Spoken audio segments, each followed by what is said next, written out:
Welcome to another edition of Millena the Talk Show. Thank you so much for tuning in today. Today's topic is going to be about time management. We're going to talk about being late and being tardy. So, it's a topic that all of us can relate to at some point. We know people, it could be us. So, we'll be right back.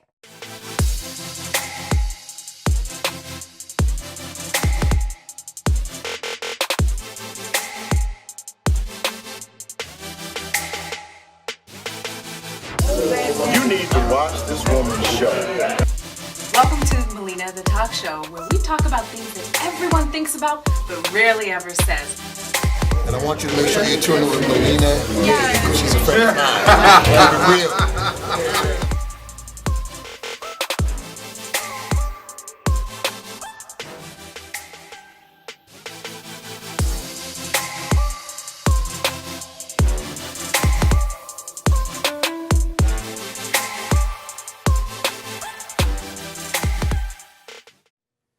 Welcome back to the show. Now we're about to get comfy, and you know how we do. We're about to get real because we're going to talk today about being late, being tardy. We all know these people, guilty as charged. So relax, sit back, and enjoy the show as my first guest is Mrs. Freda Bingham. Come on in, Freda. Yay, thank you for joining the show, my friend. Hello. Appreciate you. How are you? Hey, I'm fabulous. Wonderful, wonderful. Glad So to hear. why don't you tell everyone about yourself and your wonderful credentials? You said my name was Freda Bingham, so basically where I met this beautiful woman was, we're not going to say how long ago that was, but it was at Sam's Club. I was a sales manager, and we were just rocking and rolling. We were number one in our division, and also company-wide, we were number 10 in what we did. So it was kind of really going on there. And she was one of my star people. So, and now I'm an herbalist. And like I say, I'm keeping it real. It's that time for me to just keep things all together. So one way to do it is be an herbalist. Yes, and you are looking fabulous. You have it all together. People wouldn't even know how old you are. So we're not going to talk about that. That's another show. We'll get back to that. Today's topic is time management and people being tardy and late. So we're going to take it all the way back to all those years back at Sam's Club, those days of Sam's Club. Fun. The dream team. So did Sam's Club, did they actually have a policy on being late? Actually, they did. It was 5 minutes before arrival time was called Sam's time. So they encouraged everyone to be there 5 minutes before so that you won't be late. Okay, now did you have, were there some people who were traditionally late all the time? It was. Oh, okay. Now, did they have good reasons or I mean, so of course there are people who are going to be late now, and there's a policy like you said. Now, was there, because sometimes you get a flat tire. Sometimes you have babysitting issues. Was there any leniency given to take that into consideration? Of course, because those things, uneventful events, they will happen. So, of course, to be reasonable, just as long as they don't happen more often than they don't happen, then it's not a problem. So what would happen if there was someone or some persons who were consistently late? Like, how did that, now you as a manager, and if they were on your team, then I'm sure that would reflect on you. Most definitely. So, like, how did you handle that? Well, I first of all had to let them know that they are a team. And part of being a team is that you have to work as a team by being on time so that your team members don't suffer, because everything goes live when it goes live. Okay. So everybody's got to be in their place doing whatever, even when it's in a wholesale business, because things move like that. Yeah. So if you're not there on time, then that's a problem. Right. It is a problem. Now, so with these people who are constantly late, how did management, did they look at you as, was it a reflection on you as a manager of not being able to have them on time, get them there on time, or? Well, not necessarily initially, but it can be a problem if you don't address it. And that's part of helping your team members grow and be the very best that they can be, so that the team can be number one. Okay. And, what you have to do is you see that is a problem. What you need to do is address it. And you just, give them a nice little verbal addressing. and tell them, see what's going on in their life. Yeah. If anything I can do can help, but also make sure I let them know that how important it is to be on time, because time waits for no one. It doesn't. It doesn't. Well, let me ask you this. So, now being as a manager, if this okay, because everyone has a review that comes up, and it's time for money increase. Right. Did that affect their? That would definitely affect it. They could be line. a high producer, high performer, and we love that, and we encourage that, and we help develop that. But if they're habitually late, then that's going to take down their evaluation. And evaluation is money. So instead of being highly effective, you just might be average. When you're having a highly effective worth when you're on the job, but if you're getting there late, you're going to bring it down. So you mean to tell me, so let me just clarify. So you mean if someone gets there, okay, so they're late, they get there 6 minutes, 5 minutes, 3 minutes, so they're late a little bit. But once they're there, they are a superstar. They're rocking, they're rolling, they are generating numbers. I mean, just bringing it in, staying late if they have to, and they're doing excellent in everything. You mean that just because they're late, that's going to reflect on their evaluation? Absolutely, especially if you're the first opener and the doors are open and there's nobody at that station.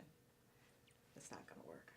And not only does it reflect on the employee, but the one running that department as well as the store, because you have customers, and they're not going to be waiting for service. Customer service first. So, just being honest, because here we keep it real. We get comfy and we get real. And I'm not perfect. Nobody's perfect. And the person, or I don't know who else she was talking about, but I was one of those people who was late every day, like every single day, like all the time, every day. Yeah. Just squeezing in right at the buzzer, and if you come in 5 minutes after time. There was still a grace. There was still a grace period. I think it was maybe 7. Yeah. I would get there and you would get docked 30 minutes for number 1, or something like that, 15 minutes. And then, just squeezing in at the time, you're still not there at your station when you need to be. The Walmart time, 5 minutes before. Yeah.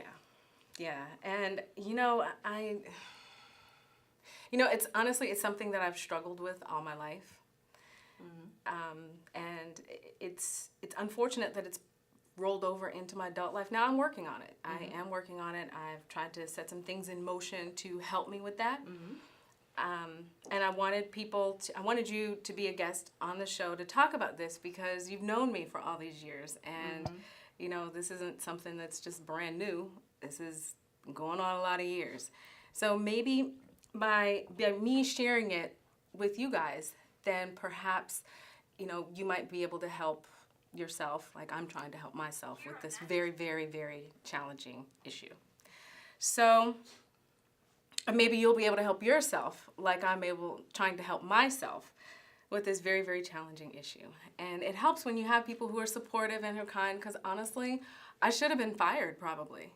No. Well, what you try to do is encourage your employees to be the very best. And if they really are listening to you, they will make the adjustments, which you did work on it really hard.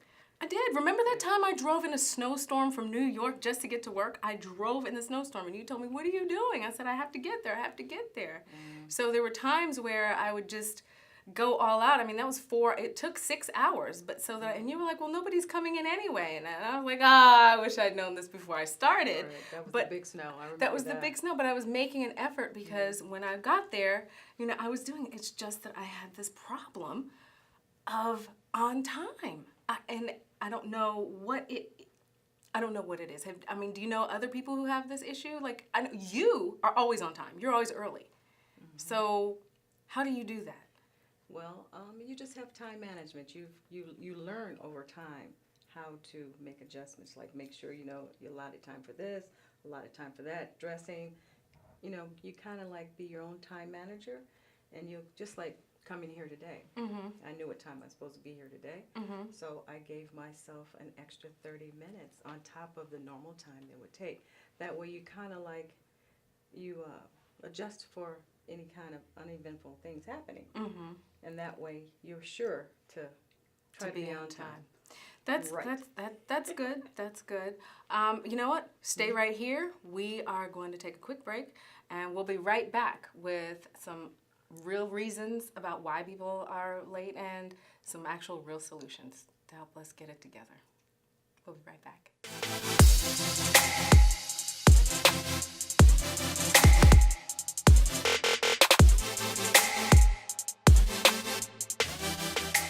Welcome back to Millena the Talk Show, and today's topic, we're talking about being late, tardy, all the time, those people. I'm one of them. Mrs. Freda Bingham, my guest, she was my actually very first manager, and so she can speak with empirical knowledge about how yours truly being late was a problem in corporate America. So thank you again for joining us, and we're going to get right back in and keep on being honest and keep on being real. So now, there are reasons that people are late, such as there is, and in my research, there is a medical condition, and it's called chronic lateness. Oh. Yes. That's a new one. Yes, it is. They found this out, and it's related to the part of the brain that deals with ADHD. So that is actual medical condition, and it's the inability of people to get anywhere on time. Okay. Yeah, it's a thing. Wow. It's a thing. There's also, it can be a childhood habit. And I think part of my lateness came from me. My biological mother was always late. Like, she was late all the time. Like, we were 45 minutes late to my father's memorial service. My father's memorial service, yeah, I said it. And that was the longest walk down. They had already started the service. And so we had to, they stopped singing because he was a cue. So the cues were on there singing, and they stopped, and everyone was dead silent, no pun intended. And we walked down. That was the longest walk ever, as everyone just stared. And I was so humiliated and so embarrassed. But she was constantly late, constantly. So it can be a childhood habit. Some people have a planning fallacy, like you had said. They just don't plan. They just don't plan. Some people are multitaskers, and that's me. I try to do this and this and this and this because I hate coming home. When I come home, I don't want to come home to a tornado. I want my bed to be made. I want my dishes to be washed. I want everything neat and clean. And so I'll think that I can, do all this stuff, and I don't get to do it. And that brings me to one of our statistics today, is that people on average underestimate the amount of time it takes to do something by 40%. How about that? 40%.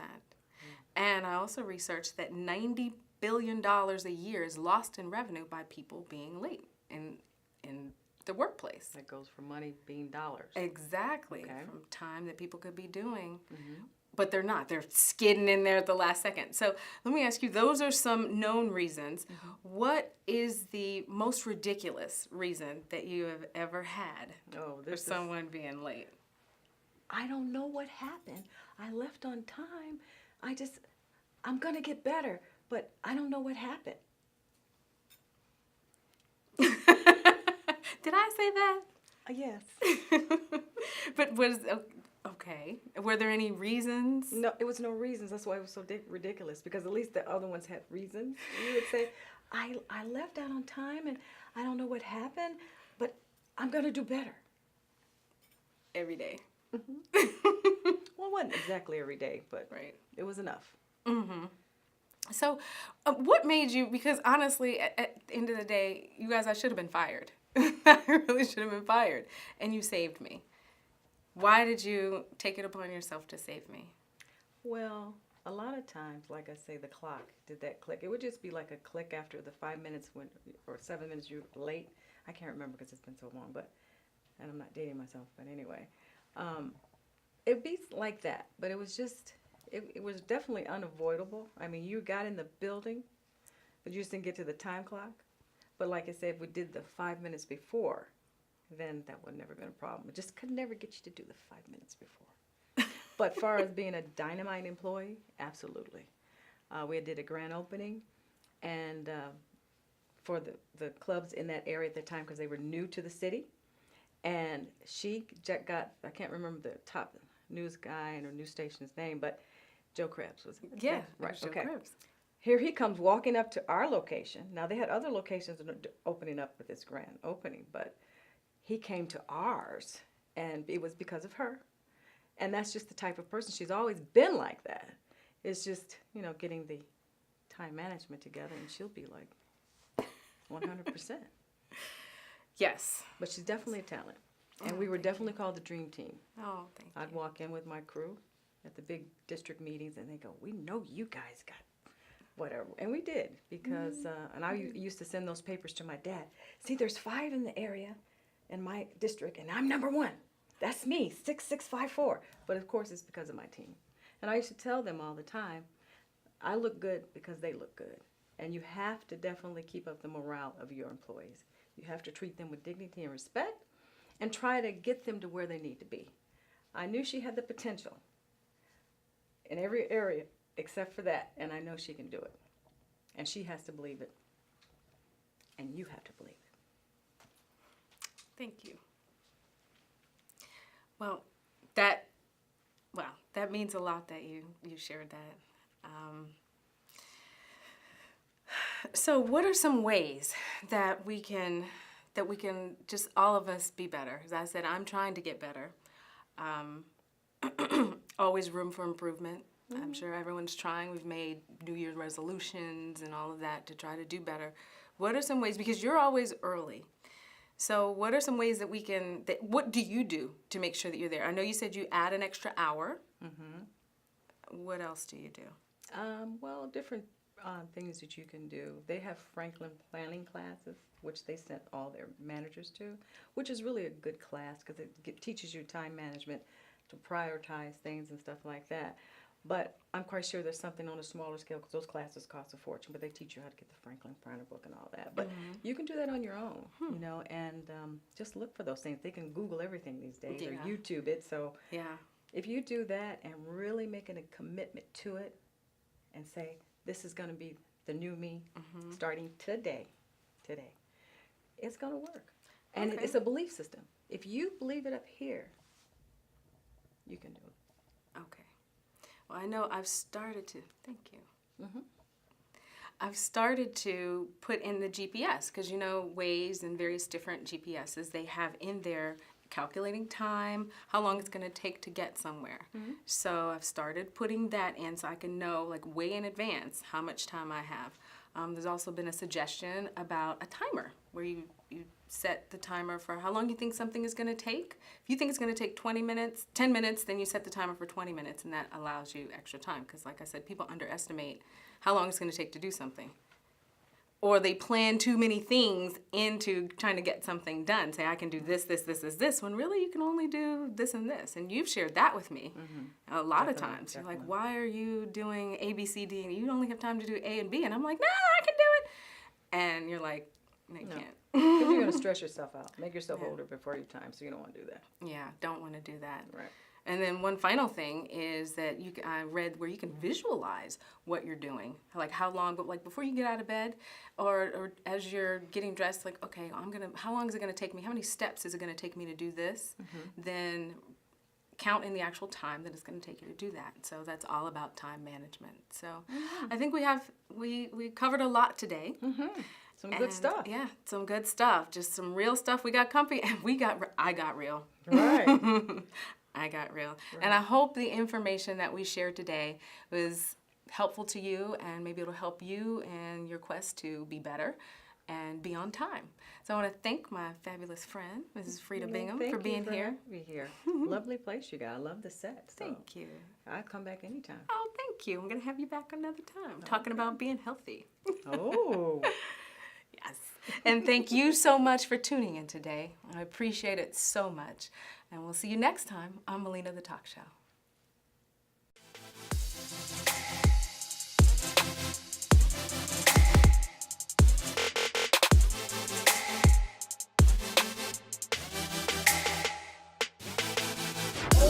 You need to watch this woman's show. Welcome to Millena the Talk Show, where we talk about things that everyone thinks about but rarely ever says. And I want you to make sure you tune in with Millena, because she's a friend of mine. Keep it real.